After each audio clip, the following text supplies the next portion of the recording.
This week, we saw the Democratic presidential primary play out in a way that no one really could have predicted when all of this started.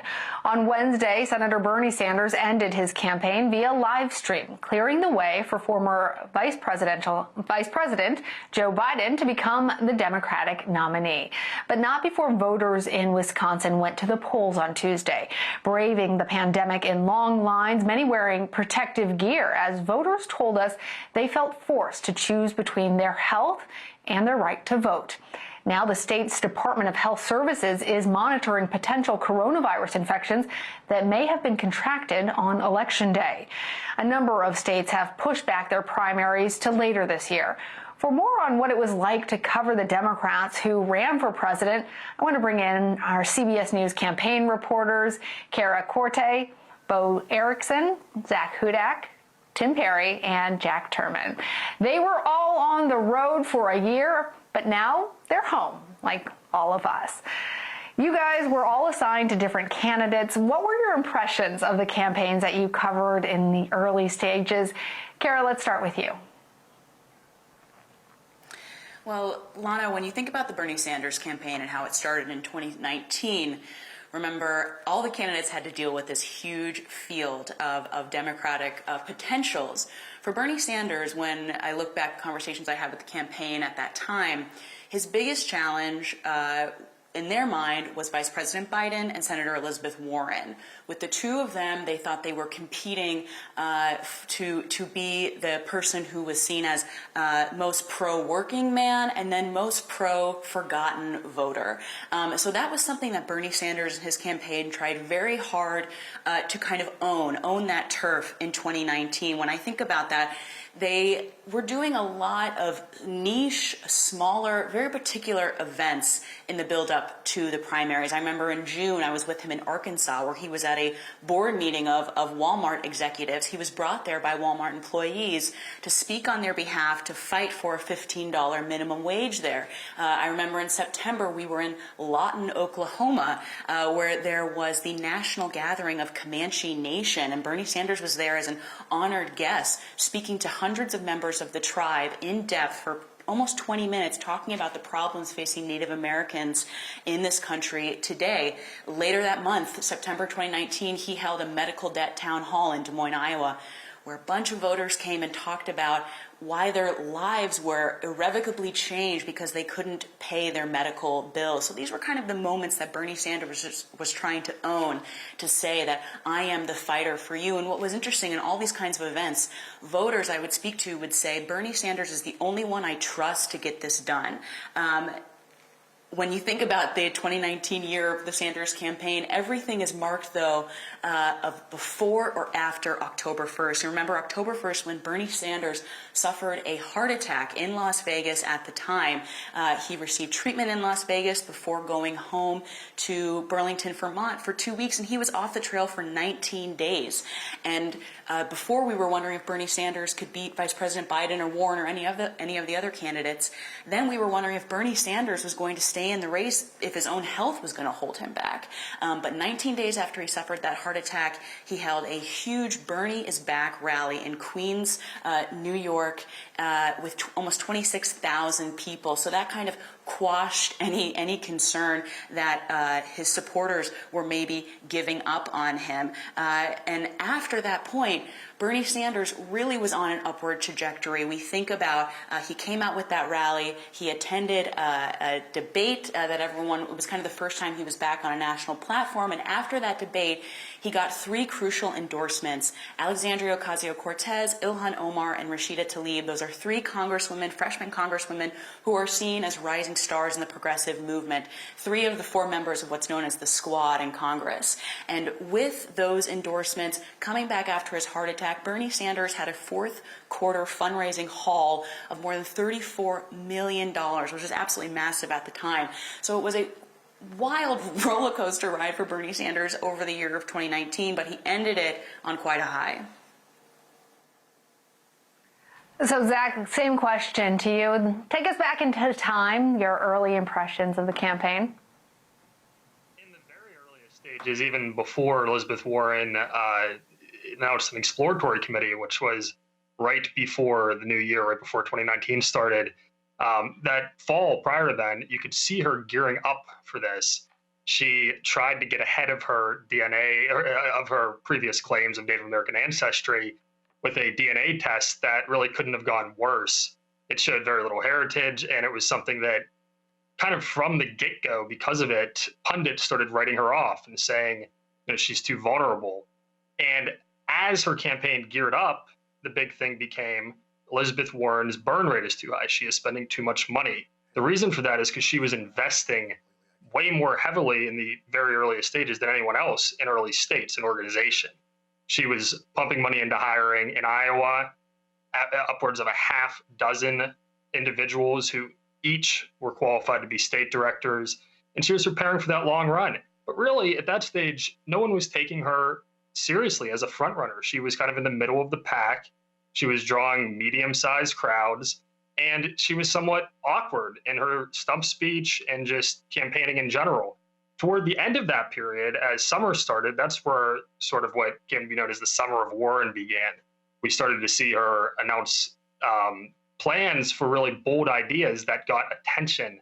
I think the first one that really started dominating the news cycle was her plan to eliminate student debt. She had it on her website, a calculator you could go to pump in how much debt you have, pump in your income, and it would tell you, down to the dollar, whether you would have debt paid off and how much debt would remain if there was any to remain under her plan. And this sort of, I have a plan, she has a plan for everything persona developed at that point for Elizabeth Warren. And I think as we came to the end of that, we were getting into the grunt of the campaign. But when she dropped out, there was a lot of talk of how did Warren fall so far? And the truth of the matter is she started at a place where very few people were considering her a front runner. And it was only once we reached sort of the heart of the campaign that Elizabeth Warren, her poll numbers were showing that she had gained momentum and that she started being taken more seriously. And Tim, you covered a lot of campaigns, actually more campaigns, I think, than anybody else in the same amount of time. So what stands out to you among those early moments?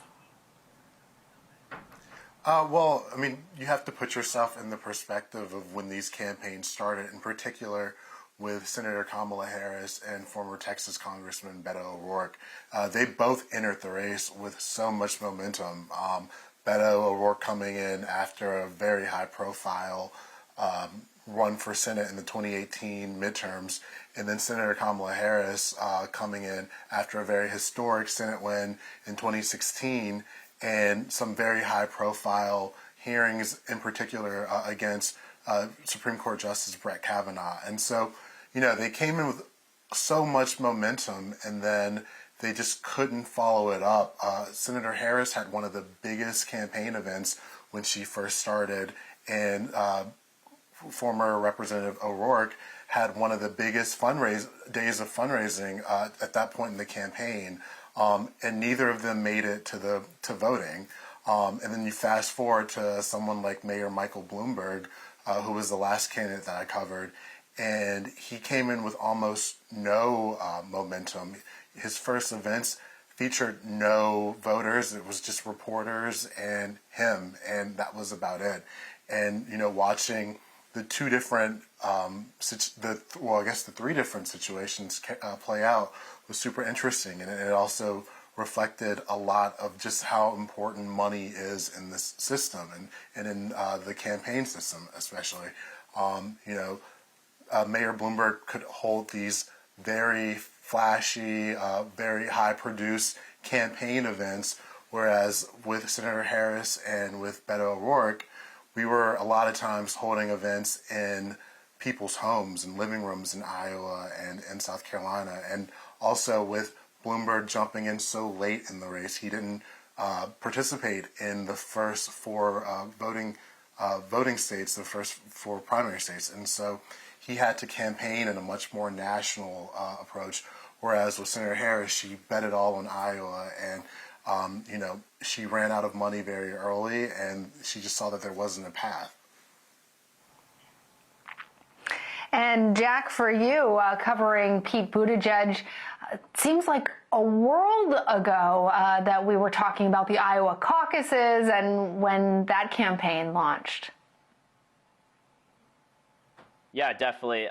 In contrast to my other colleagues, candidates, Pete Buttigieg did not have a lot of name recognition coming in. He actually announced his exploratory committee in January of 2019 in Washington, D.C. And then he started really turning heads in early spring 2019 and summer of 2019 as well. He had a very big March town hall that was sponsored by CNN, and he got a lot of traction and movement there. And then he formally announced his presidential campaign in South Bend in April. And then over the summer, the arc of Pete Buttigieg's campaign is very interesting because over the summer, you see Buttigieg not holding maybe as many type of retail politics events in people's living rooms, diners, etc. But he did have a great fundraising quarter in the second quarter of 2019. He raised the most out of any Democratic presidential candidate that quarter. And that really was the moment where you realize that he has the financial prowess and the fundraising capabilities to really stay in this race. But that wasn't really reflecting in the polls yet. So in the third quarter of 2019, the campaign dubbed it as Phase 3, and that's where they used a lot of that money that they raised in the second quarter to really expand their ground game in the third quarter of 2019, particularly in Iowa and New Hampshire. The key to Pete Buttigieg's success or strategy, especially in Iowa, is really building it out there and really banking on a great performance in Iowa. And that you start to see him gaining in polls and gaining traction in polls, especially in November of 2019. And that's when a lot of top tier presidential candidates like Senator Bernie Sanders and Senator Warren, some of his more progressive rivals, really honed in on Pete Buttigieg, especially when it came to holding closed door fundraisers with big donors. Remember, he didn't have as big as a grassroots base starting off compared to Senator Warren or Senator Sanders. And I think that's something to one of the really big impressions at the start of Pete Buttigieg's campaign was that he was a small to medium-sized mayor of South Bend, Indiana. He did not have a big fundraising email list compared to some other senators in the race. And he was really offering something different, a fresher face, a new face, offering a message of unity and generational change. And Bo, for you, your work's not done, but going back in time, thinking about the beginning of the Joe Biden campaign, for many people, it's surprising that your candidate is the one who is still left standing, especially after that very rocky start. A surprise to many, and welcome to my home. My neighbors downstairs just informed me that they are going to start a virtual happy hour, so if you hear any ambient noise, it's them having a little bit more fun. But as the Joe Biden campaign started last April, the polls said front runner, but many times on the campaign trail, he didn't really seem like it. He had smaller events compared to his other Democratic rivals going through the fall, and then we started to hear more and more from people at the Joe Biden events. The voters would say something like, you know, that Pete Buttigieg, he sounds interesting, or, you know, I need to go check out Senator Elizabeth Warren. So you slowly started to see some of the enthusiasm leave Joe Biden's campaign. But one way that he did seem like a front runner always from the get-go was that his Democratic rivals and the Trump White House put him on defense constantly. His Democratic rivals made him respond for that long record of public service that he's had. Most notably, the 1994 crime bill. Senator Kamala Harris went after him for his former positions on busing. And then we have to remember that big summer moment was when he made those comments about segregationist senators, where some of his Democratic rivals said that he was recounting a too cozy of a relationship for people who were segregationists. Another element that he was on defensive is that he even had to defend President Barack Obama's legacy throughout the summer, something that he was very happy to do. And then the last bit that I want to mention is that the White House and many Republicans put Joe Biden on defense by making him defend his sons and his actions in Ukraine. This Ukraine issue hovered over the Joe Biden campaign throughout the fall until President Trump was impeached in December for that specific reason, to ask for the former Ukrainian leader to investigate both the Bidens. And now here we are, all back together. I'm wondering, as you're reflecting back on that year for you, is there a particular moment about the campaign that sticks out? In particular, since we're talking about the beginnings, I want to focus a little bit more on the end. So, Cara, start us off with Senator Sanders. Well, when you think about the Senator Sanders campaign and when you live in it for a year like I and all the embeds have lived in their campaigns, it is impossible to separate Bernie Sanders from his supporters. When someone comes to a Bernie Sanders event, they're not just there to check it out. They were often there because they didn't just like Bernie Sanders. They didn't just support Bernie Sanders. They saw Bernie Sanders as the only answer to their problems. And there was this incredible welded nature between himself and his supporters. What's so interesting about that is that we see throughout the media and through kind of the caricature that has become Bernie Sanders is that he's this curmudgeon-like old man, but his supporters could not see him as anything more different than that. They were so connected to him. Multiple instances. There was a man in Reno, Lana, who stood up at a town meeting and held up his medical bill. He was a veteran of the Vietnam War and said, "Senator Sanders, I am in debt. I've lost my job. I can't afford my own health care." And he proclaimed in that moment that he was contemplating suicide. So that was just one example of just astonishing things that Bernie Sanders supporters would say that would come to him with these lofty, lofty problems that were so burdensome to them. Something a little more positive. One of my first events I covered of Bernie Sanders was in May of last year. It was in Ames, Iowa, on the campus of Iowa State University. I met a voter there whose name was Courtney, and at the time she was just she loved Bernie Sanders. She was just there to support him. She had driven there from Des Moines by herself. A young woman in her 20s, biracial, a single mother, and she told me at the time that the reason why she loved Bernie Sanders was that because he was the only politician in her lifetime that spoke to her needs and that spoke to her lifestyle. Even though she said we have so little in common, he's fighting for me, even though he and I are not in any way similar. And what's so interesting about that, I heard that from many supporters, but Courtney I later saw amazingly. A few months later, I saw her at another event. She was volunteering. In January, right before the caucuses, she took the stage and addressed an entire town meeting because she had become a field organizer for the campaign. And then a few months later, I actually saw her in Michigan because she had moved, uprooted herself. As I said, she had a young son. She had 2 jobs. She was a waitress and she was going to school to become a teacher. She had moved to Michigan for the campaign. So when you think about that arc of someone who just came, who was interested in May, and then almost a year later was working for the campaign in another state, I think that really illustrates the kind of commitment that Bernie Sanders supporters had to him. That certainly is dedication. Zach, thinking about the Warren campaign, reflecting on your previous year, what sticks out to you? You know, what we saw happen with Elizabeth Warren, I think, Lana, is that once she reached the scrutiny of really being a front runner, which came in the fall, really, I think her peak was in the summer. That's where I think there was the most excitement around her. But that started to really reflect in the polls into the fall. She just was not prepared strategically to deal with the issues that a front runner progressive has to deal with.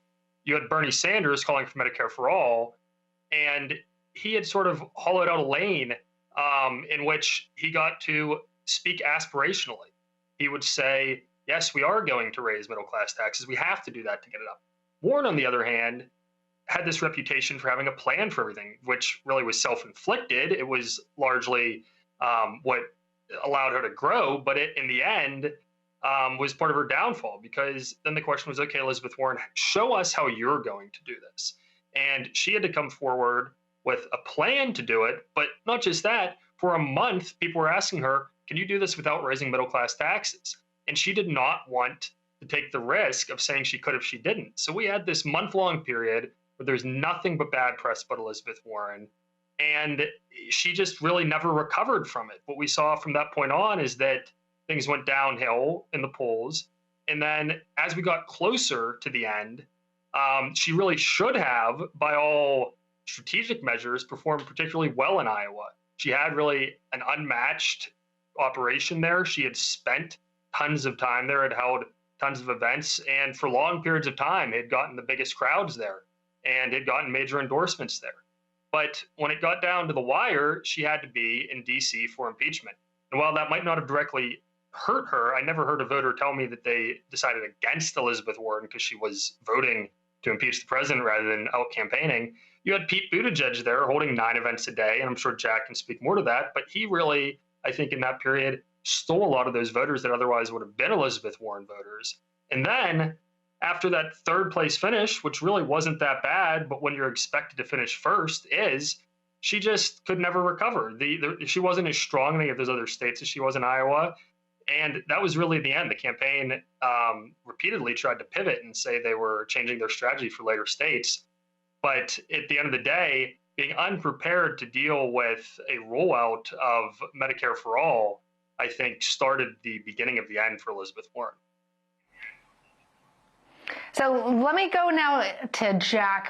You heard Zach talk about how Buttigieg in Iowa really was able to capitalize on the fact that he didn't need to be in Washington. He could be there on the ground. When you reflect back on the year that you spent covering the Buttigieg campaign, what sticks out for you? Yeah, definitely. January 2020 was quite the whirlwind in Iowa for Pete Buttigieg and the traveling press corps. Like my colleague Zach said, when some senators were in Washington, D.C., working on the Senate impeachment trial, Pete Buttigieg was barnstorming the state of Iowa. And I think that's where the peak of the campaign really was for Mayor Pete. It was the mentality for Mayor Pete's campaign in Iowa was go everywhere and meet everyone. And that included very red areas of the state and very rural areas. And part of the strategy that Buttigieg and his campaign was really focusing on was specifically flipping those Obama-Trump counties, which are known as pivot counties. So those counties voted for President Obama in 2012 and then flipped to President Trump in 2016. And that was a huge strategy, and they spent a lot of time in those pivot counties and advertised a lot in those counties as well.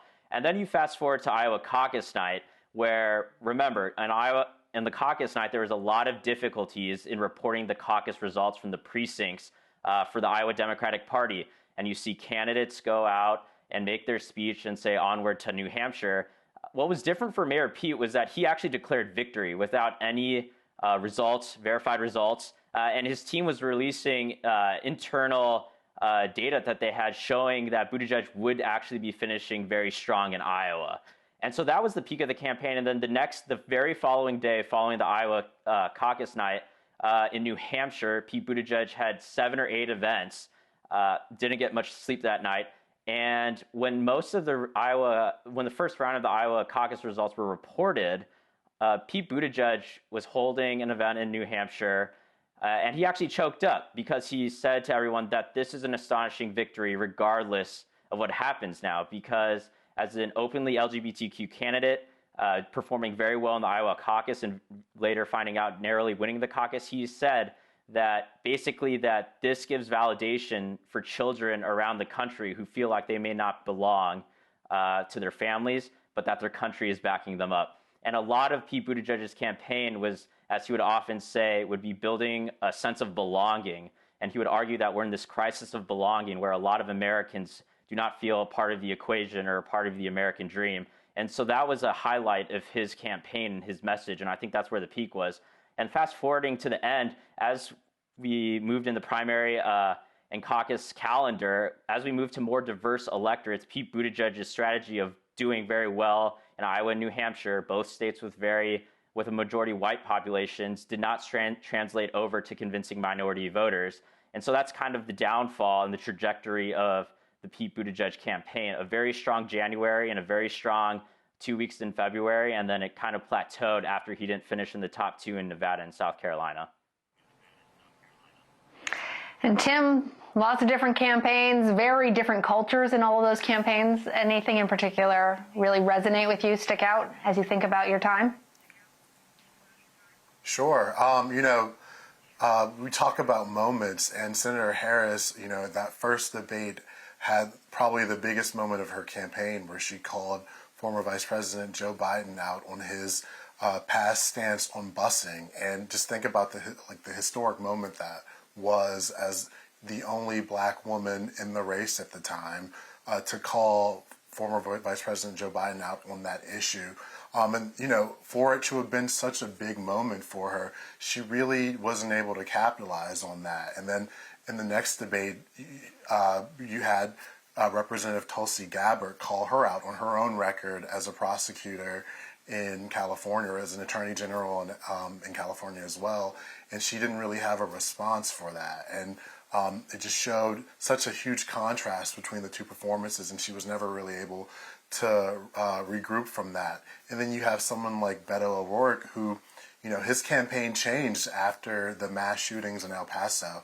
He took a week off from the campaign trail, and he came back a completely different candidate, and he came back a candidate that was focused primarily on guns. And he had his big moment at the debate in Ohio, where he said, he would be taking guns back from people, but that wasn't enough to save his campaign. And then you have, with Mayor Bloomberg, his strategy was to a weak performance from Vice President Joe Biden in the early states, and he got just that. Biden did not finish strong in Iowa. He did not finish strong in New Hampshire. In Nevada, he did better, but he didn't finish, at the top. And, in between those results, Mayor Bloomberg took center stage for the first time, where he debated and did not have a good performance. He was not able to take on the onslaught of attacks from Senator Elizabeth Warren, and it cost him badly. You saw a major dip in his polls, and leading up to that, his campaign essentially said it was a two-person race at that point. They were getting so much momentum, not so much from some of the plans that he was putting out or from some of his events, but from the sheer amount of media attention that he was getting from his commercials. There wasn't a single person who you talked to on the campaign trail, voter especially, or even people who weren't at events, who hadn't seen a Mayor Bloomberg commercial before he debated for the first time. And then after such a weak performance in his first debate, and during his second debate at the CBS debate, he still couldn't really answer some of the major issues that have been circling him as a person for years. He just couldn't recover, and then Super Tuesday came around, and he did not have a strong showing at all. Right. Bo, since your candidate is not out of the race, there's no reflection over the last year. Tell us instead something that people don't know about the presumptive Democratic nominee. So I think two big themes of how Joe Biden got to be the Democratic nominee. As Tim pointed out, there was a lot of losing that happened to go into him winning the nomination. It really felt like the campaign was going to combust at any moment between his finish in Iowa through going into South Carolina. There are 18 days between New Hampshire and South Carolina where it just really felt like he could almost be leaving the race at any moment. But the senior advisor on Joe Biden's campaign ever since last April was saying, just wait until we get to South Carolina. We think we're going to do better there. And I have to say, by following him through South Carolina last fall, it did always seem a little bit different. As we know now, black voters gave that W to Joe Biden in South Carolina, his first primary win in over 33 years.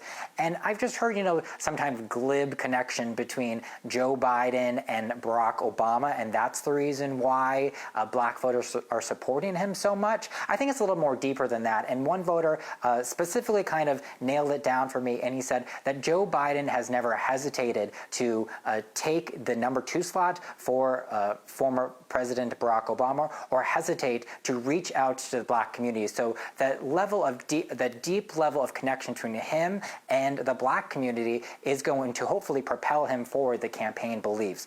The other thing that he has in his pocket is just this emotional connection between himself and the electorate, especially now throughout this pandemic. if people have not faced hardship yet in their lives, this pandemic may be giving them that opportunity. And Joe Biden is this consoler. We constantly saw it on the rope lines, and two people exhibit this specifically. Their names are Ann and Kevin, and they're from Fort Dodge, Iowa. And I was speaking with them, and they said that their son had brain cancer, and a couple months later, they said that it was cured, and they said that they believe that Joe Biden can face the hardships to go for it. All right, Cara Korte, Bo Erickson, Zak Hudak, Tim Perry, and Jack Turman, thank you all.